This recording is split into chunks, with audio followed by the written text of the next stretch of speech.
Linda Johnson had been a janitor at Phoenix High School for 19 years. She'd cleaned every classroom, buffed every floor, but she had never seen a case like this. The brass plate was dull with age, but the engraving was still sharp.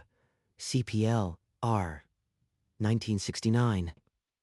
CPL R 1969. Who were you? What happened? Why are you buried down here? She'd been ordered to clear this basement in the summer heat, a thankless job in a room that smelled of mildew and forgotten promises. Behind a stack of yearbooks from the late 60s, this wooden case had waited 3 decades to feel human hands again. She climbed the stairs slowly, cradling the flag case like something sacred that might shatter if she misstepped. You've been down here too long. Someone out there was missing this piece of their past. Linda felt it deep in her bones. She didn't know if the family was still alive, if they remembered, if they even knew this existed. I am gonna find out who you belong to, CPL R. I swear it. Linda walked straight to the principal's office, the flag case cradled in her arms. Dr. Torres, you need to see what I found in the basement. Linda, what is this? That's a military burial flag. Engraved KPL R 1969. Someone lost it here a long time ago. I've never seen this. The school records don't mention anything. I don't know what to do. Let me keep it safe until we figure it out. I'll ask around, see if anyone can name CPL R. All right, but be careful. It could be sensitive. If you find out anything, let me know. She pulled out her phone and took a careful photo of the flag case, the engraving clearly visible. Found this flag in a basement at Phoenix High. Engraved CPL R 1969. Does anyone know who it belonged to? Then she set the phone down and waited, the little wooden case sitting on her kitchen table like an unanswered question. The next morning, the post had been shared across 3 veterans groups. Most comments were from strangers wishing her luck. Then one name stopped her. CPL R could be Robert Reynolds. Kia, 1969. My father served with him. The initials match? This has to be him. Robert Reynolds. She needed proof, and something more than a comment. She drove to the school library and pulled the 1969 yearbook from the shelf. The binding cracked as she opened it.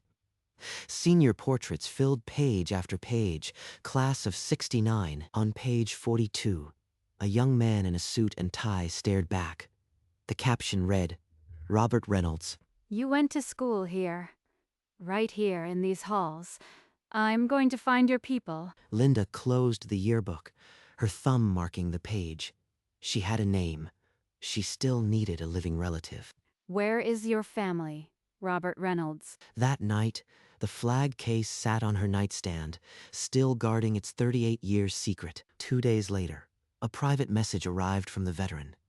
He had scanned a yellowed clipping from the Phoenix Gazette. Phoenix High School mourns former student Robert Reynolds, 22, killed in Vietnam. The article listed his parents, both beloved teachers at Phoenix High, and a surviving brother named James Reynolds. James Reynolds.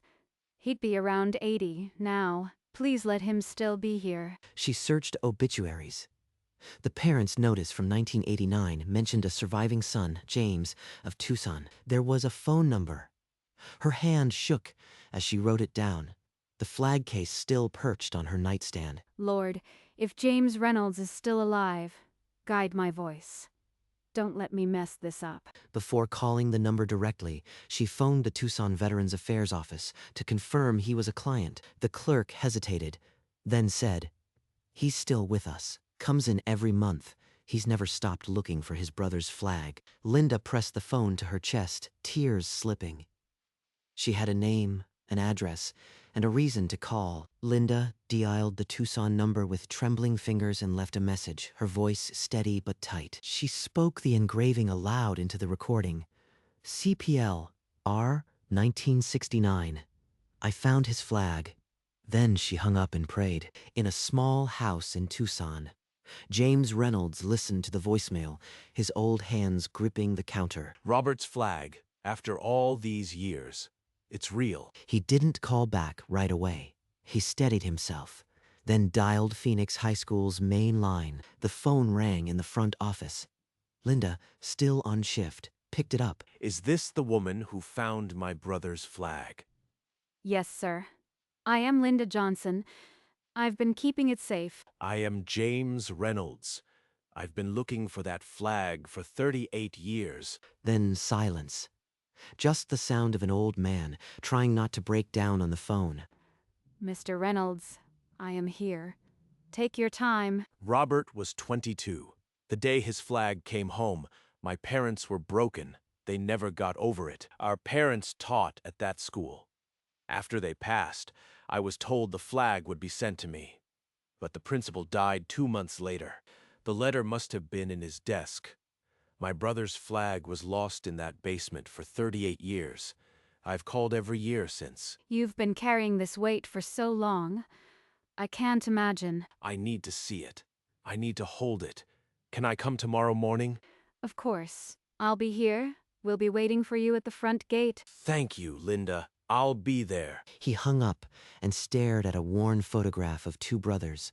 A promise made in 1969, finally within reach. 200 miles of desert highway lay between him and the flag he'd never stopped searching for. At 8 o'clock the next morning, an adapted van pulled up to the school gate. James Reynolds, USMC cap low, stared at the building through the windshield. Mr. Reynolds, I brought it. Is that Robert's? She placed the wooden case in his hands. His fingers, bent with age, closed around the edges. The principal wrote me in 1986. He promised to send it. Then he died 2 months later.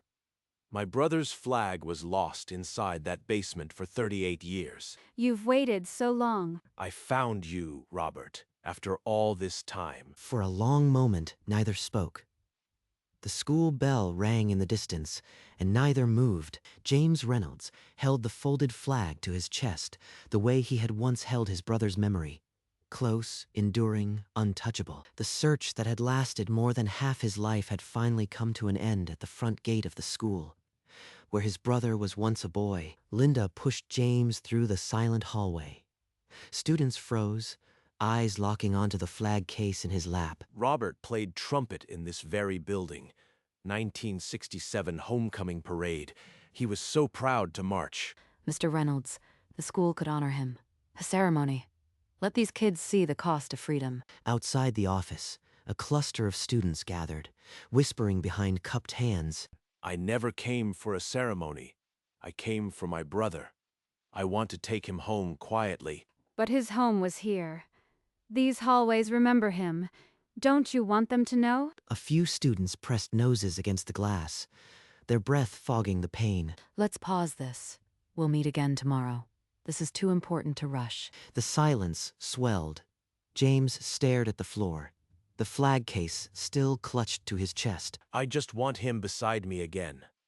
Without all these eyes. Daddy used to say a soldier dies twice, once on the battlefield, and once when his name is forgotten. Robert Reynolds will not be forgotten. Dr. Torres, my father served in Vietnam.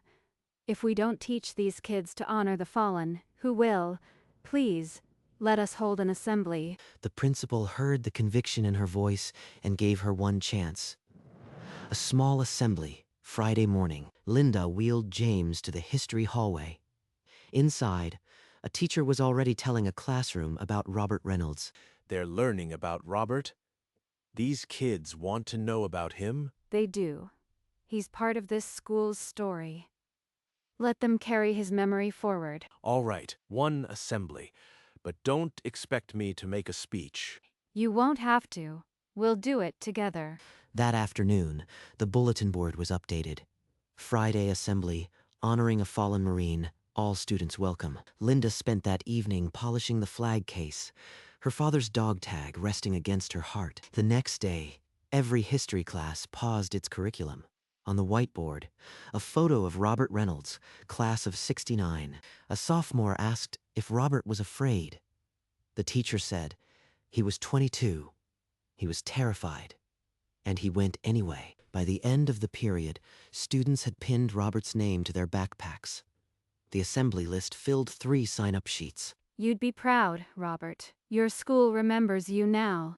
If only my daddy could see this. 50 years after his own war, we're still teaching the young ones. She set the wooden case on the flag stand and stepped back. The empty auditorium seemed to hold its breath. Tomorrow, this room will be full. I hope James can find the words. I hope these kids understand. She locked the auditorium doors at 6 p.m.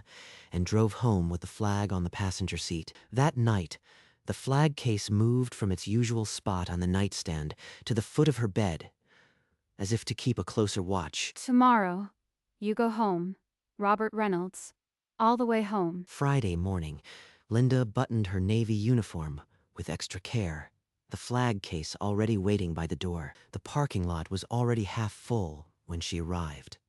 Students walked in clusters, some wearing red, white, and blue ribbons. Inside the auditorium, the rows filled quickly. The whisper of 1,000 teenagers settled into a heavy hush. James adjusted his USMC cap, his hands unsteady on the wheelchair rims. 57 years, and I can't find the words to tell high school kids about my brother. Just tell them about the trumpet, about the homecoming parade, about your mother's hands when she received the flag. If I break down, so be it. Let them see what this cost. Students, today we are not here for a lesson. We are here to witness a homecoming 57 years overdue. The room fell so silent that the hum of the stage lights became the loudest sound. And then, with a slow exhale, James Reynolds wheeled himself toward the microphone. The microphone hummed with feedback. James's hand trembled as he gripped its stem. I am sorry. 57 years, and I don't know where to start. From the side of the stage, Linda leaned in, her voice barely a whisper. Start with the trumpet. Start with the sound of him. She's right. Find the boy, not the body bag. My brother Robert played trumpet. Every morning before school, he'd stand on the porch and wake the whole block with "It's a Grand Old Flag." A ripple of nervous laughter rolled through the auditorium. James's voice cracked, then steadied. He was 17 when he enlisted, too young to fight a war, but old enough to die in one. Our parents couldn't stop him. They were so proud and so afraid. The room leaned forward. 1,000 teenagers, most born decades after the war, suddenly within the sound of it. I was supposed to go with him. We had a pact. But my number came up 3 months too late. I've carried that. James paused, his chest heaving. The flag case sat on the stand beside him like a silent witness. The day they buried Robert, a Marine handed our mother that folded flag. She clutched it so hard her knuckles went white. In the third row, a girl pressed a tissue to her eyes. The boy beside her bowed his head. When our parents died, the flag was supposed to come to me. Instead, it was buried in this basement. I called, wrote letters, never gave up. Linda closed her eyes, her father's dog tag pressed into her palm. This was why she'd never stopped giving. Today, for the first time in 38 years, I can look at this flag and not feel like I failed him. Because you all showed up. A sob broke the silence. Then another. The auditorium, so still moments ago, began to stir. Someone stood. Then a section. Then the entire student body rose in a wave, applause crashing against the stage. James Reynolds, a Marine for 60 years, lowered his head and wept. It lasted 3 minutes. 3 minutes of noise and tears for a boy who died in 1969, and the brother who never gave up on him. As the applause faded, Linda rose from her chair and lifted the flag case from its stand. Mr. Reynolds, you've waited long enough. Here is your brother. She placed the wooden case into his outstretched hands. For a heartbeat, neither moved. Robert, I've got you now. He opened the lid and touched the folded flag, the cloth stiff with age but still holding the precise creases from 1969. Students, this flag will not leave these halls again. Phoenix High School is establishing a permanent memorial for Corporal Reynolds. The auditorium erupted again. Students leaped to their feet. fists in the air, a roar that shook the rafters. James pressed the flag to his chest and closed his eyes, while Linda stood beside him, her cheeks wet and her father's dog tag warm against her skin. The principal smiled, tears cutting through her makeup. The announcement echoed in the silence that followed the cheers. The ceremony concluded. The flag was home, and it would never be lost again. The crowd thinned, but students lingered, forming a line to shake James's hand. One boy knelt to meet the old Marine at eye level. "Can we come see the flag, sir? Every day?" That's the idea, son. He belongs to this school now. Linda wheeled James toward the main hallway, where a glass case stood against the wall, empty and waiting. It's even better than I imagined. This is where he'll stay. She opened the wooden case and placed the triangular flag inside the glass display. The classroom mirrors caught the red and white stripes. A brass plaque appeared on the wall beside it. Corporal Robert Reynolds, 1947 to 1969. Now he's home. Thank you, Linda. No, Mr. Reynolds. He was always home. We just needed to open the right door. The flag that had waited 38 years in the dark now hung in the light, a triangle of folded cloth that would never be forgotten again. James returned the first Friday of every month. By the third month, students began gathering around the display case 10 minutes before his van arrived. They'd unfold camp chairs and wait for the old Marine to tell them about 1969. Robert once tied a string to the trumpet valve and pulled it from the top of the staircase. Drove our mother crazy. The hallway filled with teenage laughter. James's voice, once so hesitant, now anchored the corridor like a bell. This hallway hasn't sounded this alive in 50 years. 2 years passed. The calendar pages turned, and the display case never went a week without a fresh rose left by a student. James moved a little slower now. The wheelchair felt heavier, but his stories never grew old. Every month, he'd wave goodbye at the gate, his cap jaunty, his eyes already set on the next visit. The students called him Grandpa James. Linda called him a miracle, and the flag, still folded, still silent, became the quiet center of a school that had finally learned its own history. The first Friday of October. The van didn't show. Students fidgeted by the display case until the bell rang, and they had to go to class. Linda called his cell from the supply closet. A nurse answered, her voice soft and practiced. He'd been moved to hospice care. She drove to Tucson that night. James lay in a narrow bed, his frame smaller than she remembered, but his eyes still had that Marine squint. You came. I was afraid you'd missed the last train. Never. You've been part of this family for 2 years. I wasn't going to let you go without telling you that. He fumbled beneath the pillow and pulled out the same black and white photo he'd carried for decades. Robert's been calling me home. I can hear his trumpet again. Tell those kids to keep coming to the flag. It matters. Lord, let him go easy. He's waited long enough. His breathing shallowed. The monitor slowed. Linda didn't let go of his hand. James Reynolds passed at 11:43 p.m. The photograph lay on his chest. Somewhere, the trumpet had stopped. 3 days later, a Marine honor guard carried James Reynolds's flag-draped coffin into a small Phoenix chapel. Linda sat in the third row in a dark dress, her father's dog tag still warm against her collar. He's with Robert now, finally. 2 days later, a second funeral took place at Arlington National Cemetery. Under a pale October sky, the coffin was lowered beside the grave of Robert Reynolds.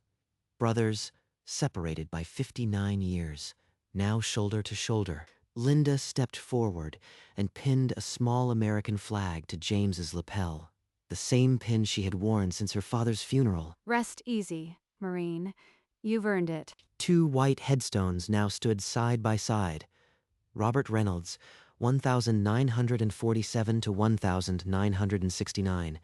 James Reynolds, 1941 to 2028. 57 years of searching had ended in a school basement. A janitor found a flag. A brother came looking. And love finally brought them both home. Somewhere, a trumpet sounded taps. And then, The silence was full of peace. The morning after the funeral, Linda put on her uniform again. The school hallways were quiet, still holding the memory of fall. The display case now held 2 photographs, Robert and James Reynolds, the brothers finally side by side. Both of them home. All because of a dusty box in a basement. She pushed her cart down the main corridor, past students who nodded at her, some mouthing "Thank you, Miss Linda." Outside, a bronze plaque had been mounted by the school sign, in honor of CPL, Robert Reynolds and the brother who never gave up. Daddy, I kept my promise. I didn't let him be forgotten. That afternoon, she mopped the stage where James had wept, and the old wood seemed to hum. At the end of her shift, she touched the display case glass, her fingers leaving a brief mark. She walked out into the Phoenix sun, the flag above her, and for the first time in years, she felt light. I am just a janitor, but I brought a soldier home. 1 year after James was laid to rest, the school held a mourning memorial. The auditorium was full again, but this time the grief had softened into pride. I am not a public speaker. I am the woman who mops these floors. But I know that as long as this school stands, Robert and James Reynolds will not be forgotten. The students gave her a standing ovation, not for eloquence, but for the truth of it. Every incoming freshman class will learn their names. The History Club is creating a documentary. We're making sure the next generation knows. That afternoon, a dozen students gathered around the display case, notebooks in hand, copying names and dates. They interviewed veterans from James's VFW post, read letters from 1969, and pieced together a story that had almost disappeared. The display case became a permanent classroom. Teachers brought students here on the first day of school to tell the story. I was just supposed to clean out the basement. Look what grew from that dusty room. A mural sprouted on the hallway wall.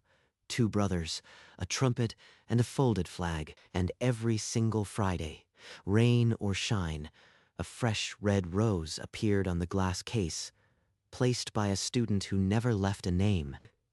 The year Linda turned 58, she hung up her Navy uniform for the last time.